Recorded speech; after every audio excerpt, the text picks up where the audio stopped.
Bar and రెస్టారెంట్లకు rental agreement lease deed renewal పేరిట excise అధికారులు బార్లను మూసివేయిస్తున్నారని అన్నారు దామోదర్ గౌడ్. గతంలో లీజ్ డీడ్పై స్టాంప్ డ్యూటీ వసూలు చేసి రెన్యువల్ చేసేవారని తెలిపారు. ఇప్పుడు రెంటల్ అగ్రిమెంట్ లీజ్పై డీడ్ చేయాలంటే ఇంటి యాజమాన్యంలో ఇష్టం వచ్చినట్లు రెంట్లను పెంచుతున్నారని, లేకపోతే స్థలాన్ని ఖాళీ చేయాలని ఒత్తిడి చేస్తున్నారని వివరించారు. ఎక్సైజ్ కమిషనర్ గారిని మా అసోసియేషన్ తరఫున కలవడం జరిగింది. ఎందుకంటే ఈ రెన్యువల్ టైం కాబట్టి ఈ రెంటల్ అగ్రిమెంట్ లీజ్ డీడ్ ఏదైతే ఉందో కంపల్సరీ రిజిస్టర్డ్ డీడ్ కంపల్సరీ కావాలని చెప్పేసి రెన్యువల్ చేయమని అధికారులు మనల్ని ఇబ్బంది పెడుతున్నారు. గత 2-3 సంవత్సరాల నుండి కూడా ఈ లీజ్ డీడ్ అనేది కంపల్సరీ రిజిస్టర్డ్ డీడ్ అంటే గతంలో మామూలు డీడ్ మీద రెన్యువల్ చేసేటోళ్ళు, దానికి స్టాంప్ డ్యూటీ కట్టేటోళ్ళం.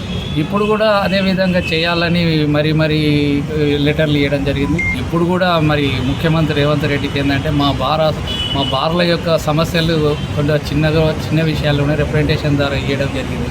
కానీ ఈ యొక్క సమస్య ఇప్పుడు ముఖ్యంగా ఉంది కాబట్టి అదేవిధంగా ఈ పర్మిట్ రూమ్లో రూల్స్ ప్రకారంగా జీవో ఉంది, ఆ జీవో ప్రకారం ఇంప్లిమెంట్ చేయమని పదే మరి మేము బార్లు నష్టాలు ఉన్నాయి, బార్ కానీ వైన్ షాప్ కానీ రెవెన్యూ విషయం 2 కళ్ళ లాంటివి అని చెప్తున్నాం.